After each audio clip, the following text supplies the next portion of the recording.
Welcome to A Gallen of Questions. My name is Pat Gallen. My next guest is the frontman for a band that is absolutely surging right now. That band is called Mount Joy, but he's not just a musician. As you'll see by the shirt he's wearing, he's also a huge Philly sports fan. Matt Quinn is here from Mount Joy. Matt, thanks for taking the time, man. Appreciate it. I know you're a busy man. Thanks for having me. Yeah, no. Anytime you get a chance to talk Philly sports, like, why not? This is what I like to do, yeah. You'd rather I talk do about music that? to get here. This is, it's all... Perfect. I'm glad we could help. So you grew up in the Philly area. Whereabouts? And, like, has the Philly fandom just always... Is it ingrained? It's in the DNA? Oh, yeah. I mean, I went to Conestoga High School out in the Philly burbs. And then I moved back to the city around the pandemic time, and I've been living in the city ever since. Take me back to, like, you're a kid. Are you a diehard sports fan, like keeping up with everything like the rest of us? Oh, yeah. Yeah. I mean, I have a group of friends that my parents had a group of friends that bought, like, an old broken down school bus for, like, I think it was, like, something crazy, like $2,000, and they refurbished it and painted it green, and we've been going down to the Eagles games, and even if I don't have a ticket, just tailgating since I was a kid, and just living and dying, and a lot of dying, but some living. There's a lot of death for a long time in those years when we were kids. Yeah, for sure. Yeah, all the Philly sports teams are like that. So, yeah. So then, was music always in the cards for you? Was like that always the plan growing up? Well, honestly, like I played sports in high school. I played soccer and lacrosse, and I wish I played basketball, but I wasn't making it. You got a little height, though. Yeah, I know, but I don't know what I can and can't say, but I sucked at basketball. So, but yeah, and then I had the classic thing, like I tore my knee pretty bad. I had like aspirations of being a college athlete, but it just made me slower. Yeah. And music was always a big thing in my house, and I loved music, but I wasn't really thinking about it until then. And then I started really focusing on writing songs, and there's a bit of a story in between then and now, but it's pretty much that's how it goes. Yeah. So then, how did Mount Joy become Mount Joy? How did you guys come together, you and Sam? Yeah, so Sam and I both went to Conestoga, and he lived up on Valley Forge Mountain, which is technically Mount Misery, if you're at all familiar with the sort of trail system over there. And, he was a couple grades ahead of me, and his brother was my grade, and I was kind of writing these songs, and, credit to his brother, he was like, he liked the music I was making, and Sam was a guitar player, Sure. and he was like, you should come meet my brother and record something, because he had this little setup in his house. And yeah, that's when it started. We would go over there and we would make stupid songs, and fast forward a few years, we kind of went our separate ways to college and stuff, but met back up separately, just got jobs and stuff in Los Angeles, not like going after it or anything. Yeah. And he was the guy from Philly that I knew in LA. I didn't really know anyone out there, so we would get together and play these songs, and finally had a couple that we really liked, and we were like, we should put a name on this thing, and we were like, well, we should pay homage to how it all started, and we were like, yeah, but Mount Misery is a terrible name for a band of this sort of music, at least. And so we fudged it a little bit and called it Mount Joy. Do you think about how different life would be if you went with Mount Misery? I thought about that a bit. Yeah, we would have to make... I guess we could be like ironically happy songs under the mountain. That is true. Yeah, but mostly we would have to probably rock a little harder or darker or something. Maybe a little darker. Yeah. So what do you think makes you different? Like, why have people, do you think, latched on to your sound? It just kind of shows that, like, so much of it is being in the right place at the right time, Sure. and timing is such a huge part of it. And I also think that we just put together a collection of songs at a time when I wasn't trying to do, I feel like sometimes when you're forcing it or Sure, you're trying to reach an audience or specific audience, it was just like we wrote this, I wrote this song about a goofy stoner Jesus, like, for my friends while we were, like, watching a Manny Pacquiao fight. And, it's just like it's not for anybody. It's Sure. just fun. And I think that connects with people. There's something there. I like to think that anyway, that it just was the right timing and the right spirit behind it. So what's the rest of the summer look like for you? Like, where do you go from here? Yeah, so we just finished a European tour, which was awesome. And then, we have like 10 days off here. And then, like, I would say, like the season sort of starts, to put it in sports terms. Like maybe Europe was the preseason. Okay. Exhibition. Yeah, I don't want to put that on Europe, but it was great. But yeah, now we start our North America like big run. You coming back? And to then the we'll make our way back to the Man in Philadelphia on September 20th, I believe. Okay. Yeah. Very cool.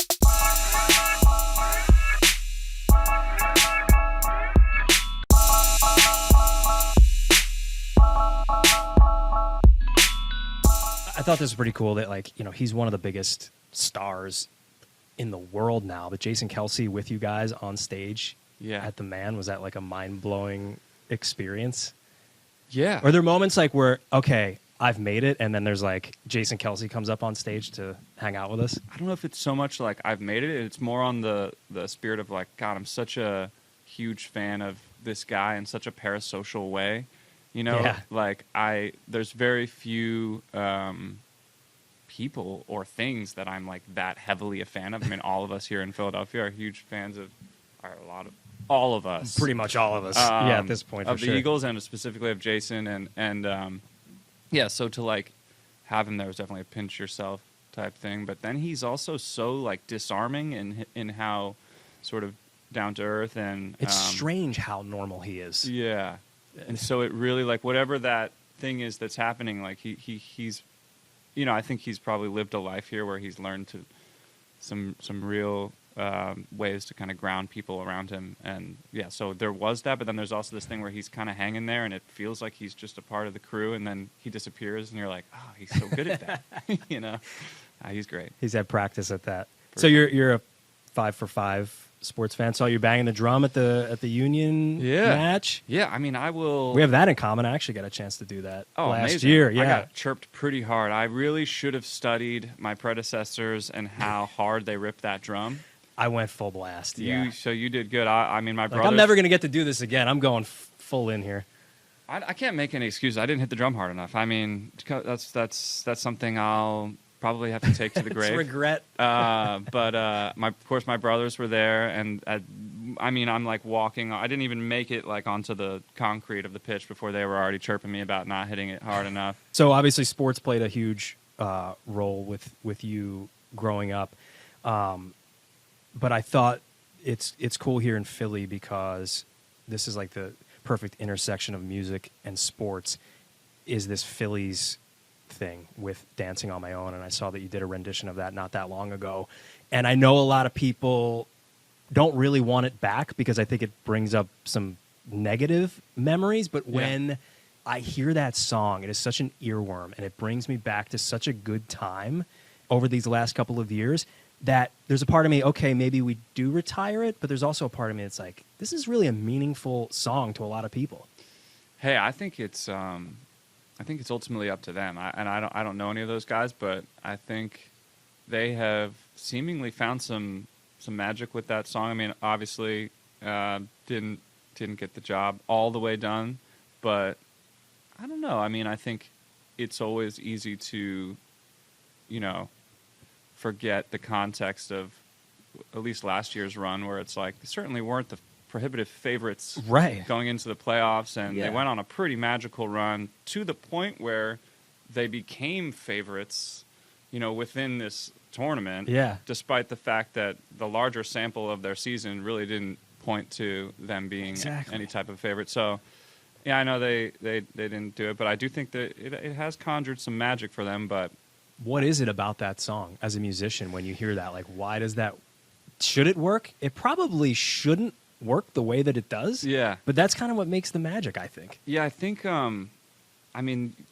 there's levels to it. There's a technical level. I think in the verse, like for a pop song, there's a lot of space. Yeah. Which makes it pretty easy to, as a listener, to latch on to like what's being said so that you could sing along. Yeah, sure. And then the story is like it's easy buy-in. It's like we've all been at a place where you're like, there's the person I really like, and Yep. that's another person, really. Oh no, that. I think there's something sort of visceral about that, and to so plainly attach to that. And it's a great song, great melodies. So, yeah, I'm not. I do love that song. I won't lie. I just love the song.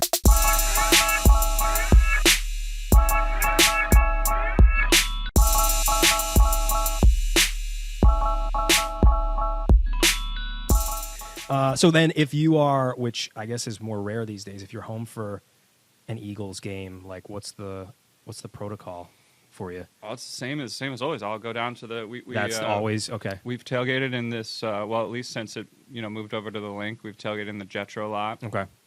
And yeah, doing the whole nine, bringing the coolers and the food and. Yeah, I'm pretty lucky because we have a big crew, and some of them come out from the burbs, and like they have cars and stuff. So I'll usually just I'll bring a case of beer or two, but I can't take full credit for like the operation. I'm not the MVP. You're not bringing like a tray of dip and stuff like that. I should be. I'm not the MVP of it though, so I won't take the. I could.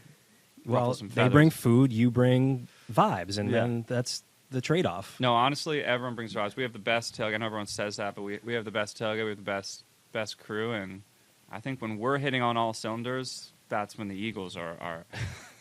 That's how it works. When the fans are clicking, so is the team. Yeah. How do you feel about this year's team? The Eagles? Yeah. Because last year was really difficult. I feel great, but I think, and I actually think Kelce said this, I feel like whenever you look at the team and you're like, wow, not many holes on this team. This roster seems pretty ironclad. It's like, that's the exact moment when you don't want to hear that. Oh, no, this is somehow going to go horribly wrong.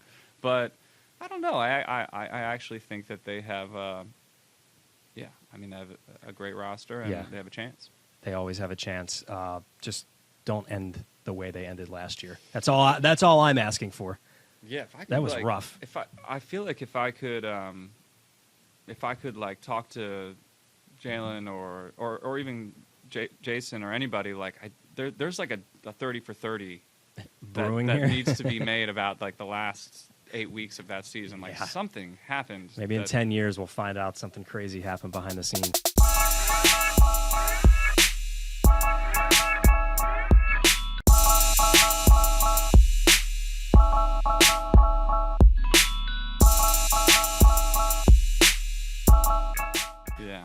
I know you're a busy man, so I don't want to hold you too much longer. At the end of every show, since it's called a Gallen of Questions, I have a gallon can clad with these wonderful stickers. Oh, yeah. Crazy questions in here. Let's do it. We'll pull them out.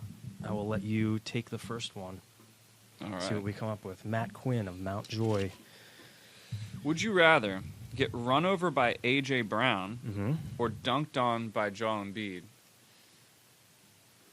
I think dunked on by Joel Embiid. I feel like the A.J. Brown thing, like, that could be fatal. I feel like there's just way more contact there. That is true. The dunk, at least, first of all, embarrassment-wise, like, he's, like, one of the great basketball players of all time. Like, him dunking on me is not embarrassing to me. That is true. That's obviously what would happen. But at least you could say, I tried to stop A.J. Brown. Yeah, I don't think that he would even look that wouldn't way. Even. Yeah. Probably true. I think you picked the right one there. Favorite song you've written? Do you have I'm sure they're like all your baby. I'll say Astrovan just because of its irreverence, and then like it finding this deeper meaning that I don't think I fully intended until I stepped back from it myself. That's pretty cool. It's cool when the song does that, right? Yeah. All right. Bathroom Light, by the way, is my favorite Mount Joy song. So Dave, hell yeah, good Thanks, flavor. Dave. Yeah. He actually ghost wrote that. He's just pumping himself up. All right. What song should take over for Dancing on My Own as the Phillies playoff song? Ooh. That's a tough one on the spot. I'm trying to think because Gotta be something weird. They seem to like this more up tempo vibe. Man, it's a tough one, right?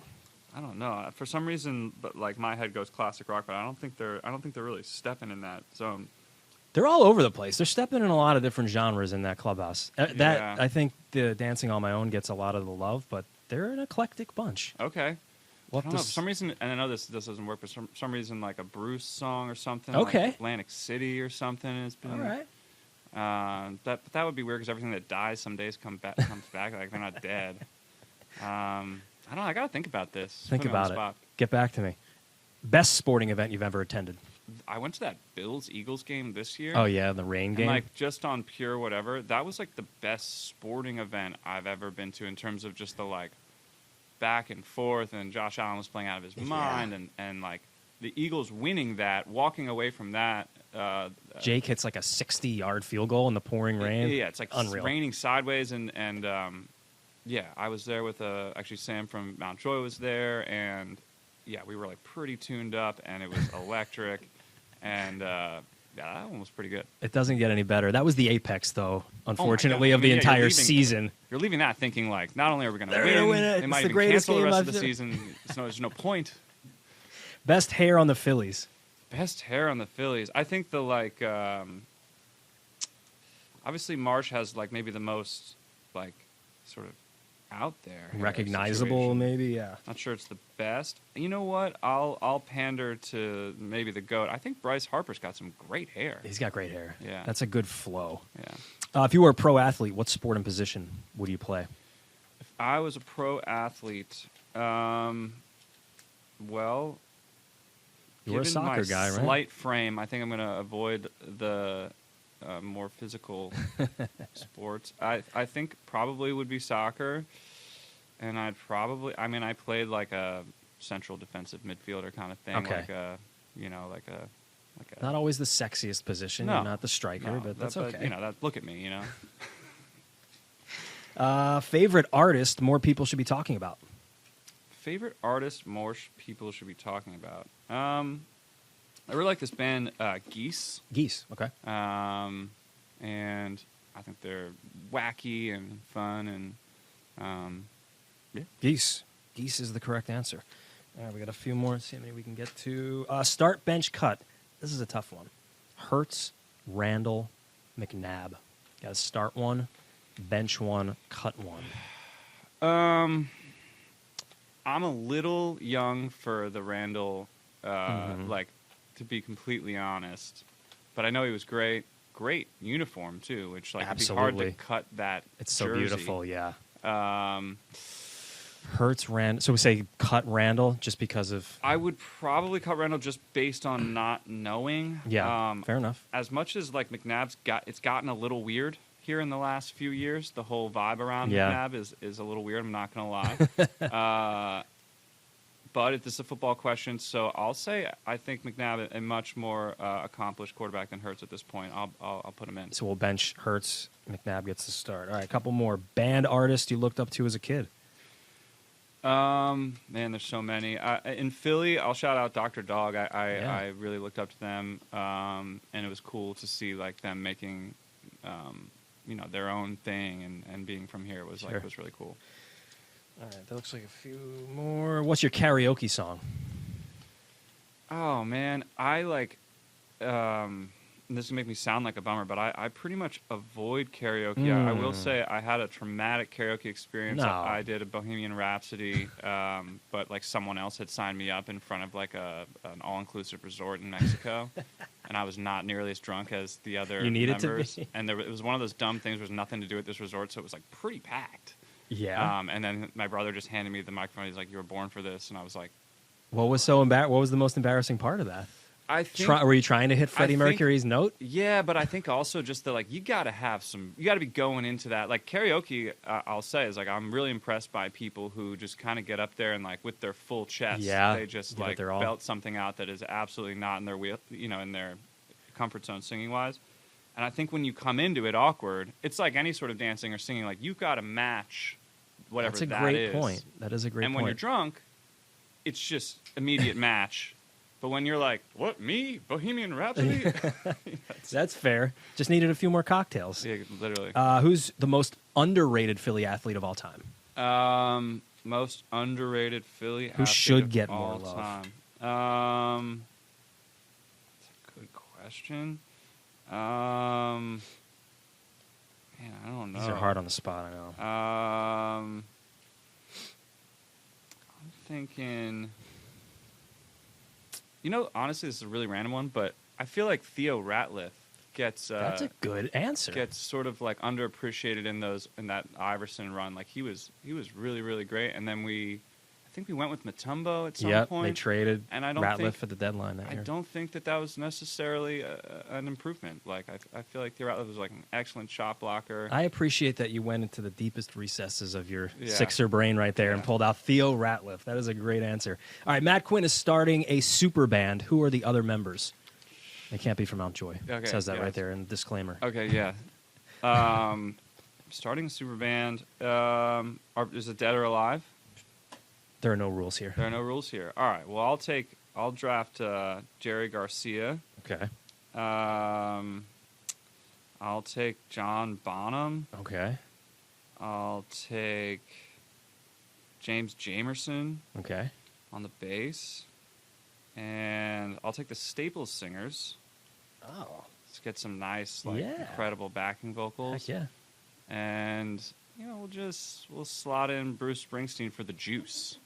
Is that a question you've gotten before? No. Okay, good. I'm glad.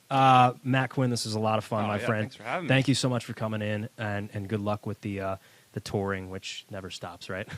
Yes. Thank you very much, though. I appreciate it. Good to see you.